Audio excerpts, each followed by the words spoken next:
বাড়িতে লেগেছে আগুন, নিভানোর জন্য কি দরকার? পানি। চিৎকার করছে বাড়িওয়ালা, যার কাছে যা কিছু আছে তা নিয়ে আমারে বাঁচাও। একজন যাচ্ছিল বাড়ির পাশে দিয়ে, ভ্যানে করে নিয়ে যাচ্ছিল এক ড্রাম ভর্তি ডিজেল। যখন শুনছে যা কিছু আছে তা নিয়ে আমারে বাঁচাও, ডিজেল দিছে বিসমিল্লাহ কয়া ঢেলে। কাম হবে? আগুন কমবে না বাড়বে? আরেকজন যাচ্ছিল ভ্যান ভর্তি লাকড়ি খড়ি নিয়ে, দিছে ঢেলে। আগুন কমবে না বাড়বে?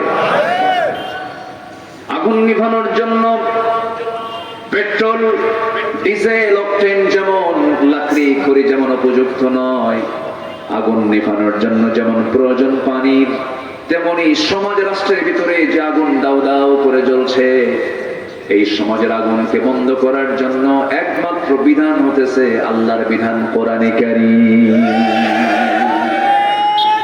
আমার বন্ধুগণ, একটু কান লাগাবেন, মনোযোগ দিয়ে শোনার চেষ্টা করবেন। 15টি গুণ যদি আমরা অর্জন করতে পারি, 15টা পথ যদি আমরা তৈরি করতে পারি, নিজের জীবনে যদি প্রস্তুত করতে পারি, আল্লাহ রাব্বুল আলামিন আমাকে সাকসেস, সফল করে জান্নাত দিয়ে দিবেন। এর মধ্যে 1 নাম্বার হলো আনুগত্য। আনুগত্যটা একমাত্র আল্লাহ এবং তার রাসূলের জন্য খাস, কার আনুগত্য করা যাবে না।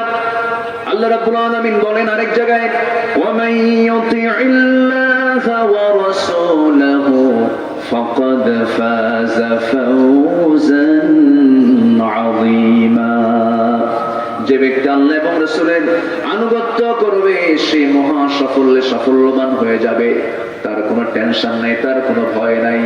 এপারে দুনিয়া, ওপারে সে জান্নাতের মেহমান হয়ে যাবে। জোরে বলি সুবহানাল্লাহ।